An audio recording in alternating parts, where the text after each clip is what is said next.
Hello survivors and welcome to another Walking Dead Road to Survival video, and in this video I'm going to be going over the rewards in the battle pass, mainly the grey market rewards, just to have a little look at those and give you my opinions on which ones I think are the best ones to pick up and why. There are of course 4 characters in here. We have Diego, Magna, Abraham, and of course Jacki, and I'm going to give my sort of thoughts on where these characters rank in this battle pass and what is worth going for. So first up we have Diego. I'm mainly going to be looking at him as a 6-star because that is what you can achieve from this. The max amount of cards you can get from him from this battle pass is 4,000. If you only need 4,000 to get the S-Class, you know what the S-Class has to offer.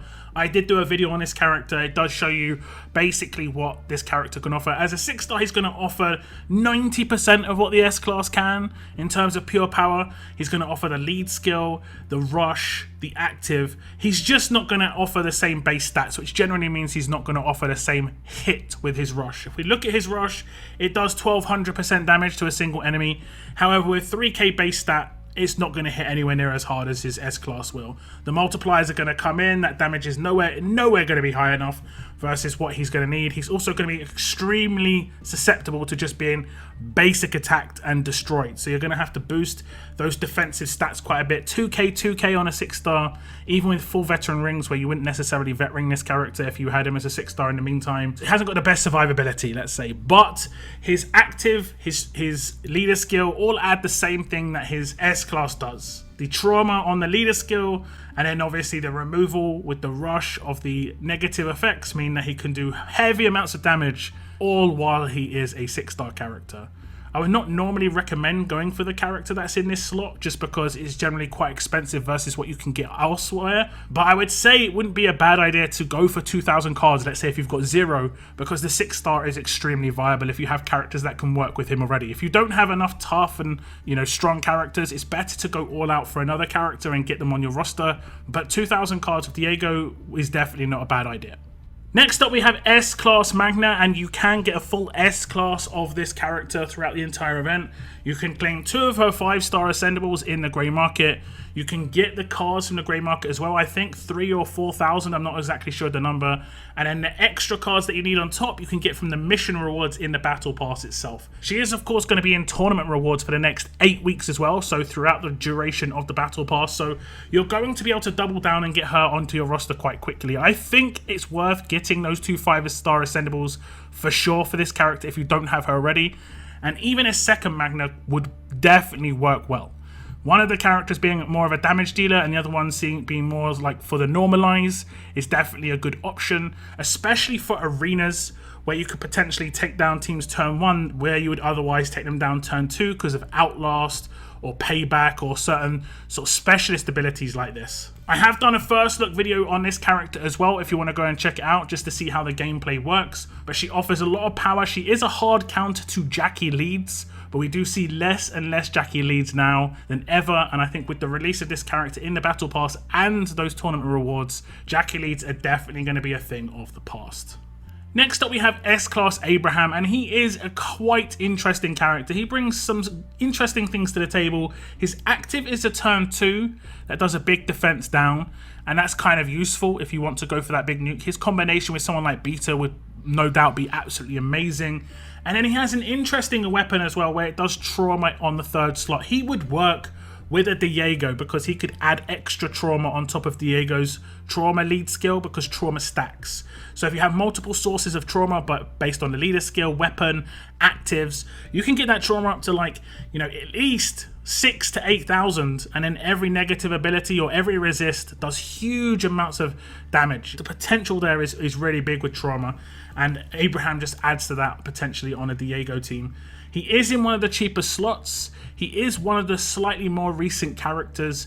I think he is also been added to the tournament rewards as well, so you'll be able to pick him up there, sort of doubling down like you could with Magna.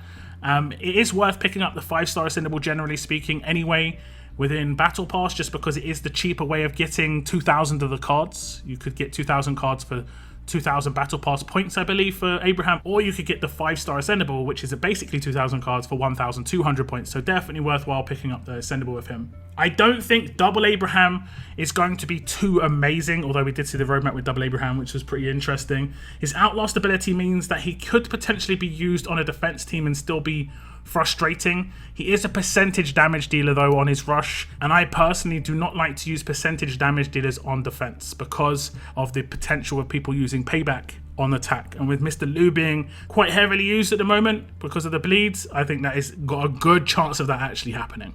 The last character, and basically the most surprising, honestly, that is in this battle pass is going to be S-Class Jacki.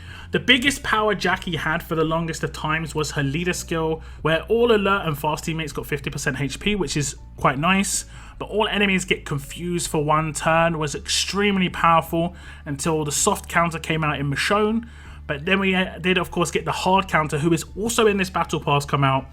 And it is going to directly, mean Jacki leads are kind of terrible. They only give a 50% boost to one stat rather than giving defense boosts as well. And I think they're just basically a thing of the past. You might see them used just for that 50% stat, but all alert and fast teammates will probably get a new defensive lead going forwards. And I think the push here is Jacki's just coming out to give one last push of the character that is effectively not going to be used long term anymore. She could potentially be used as a secondary character on other defense teams though, because she does actually have quite a nice rush where she does attack down for 2 turns, and when that goes off, it just massively slows down your attack potential. So there is good potential for that, but generally speaking, you're going to want to have specialists as much as possible outside of that leader slot.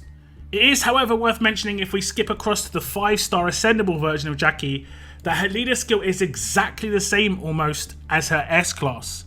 The percentage HP boost just drops down to 30, but all enemies still get confused for one turn. This is why you do see a lot of 5-star Jackis in 5-star arena defense teams, because she has the potential to confuse everybody. I myself use her as my 5-star arena defense leader, and if you didn't have a good character as a defense lead in 5-star arenas, this character is going to massively boost your defense team. It is kind of hard to come across Jacki cards now. You'd have to farm that daily roadmap a lot. So this is just basically a shortcut to get a 5-star Ascendable for her, just to put on that defense team instantly. And I'd say this is where her main value is in this battle pass, not as an S-Class, not as a 6-star, but as a 5-star character for those arena defense teams.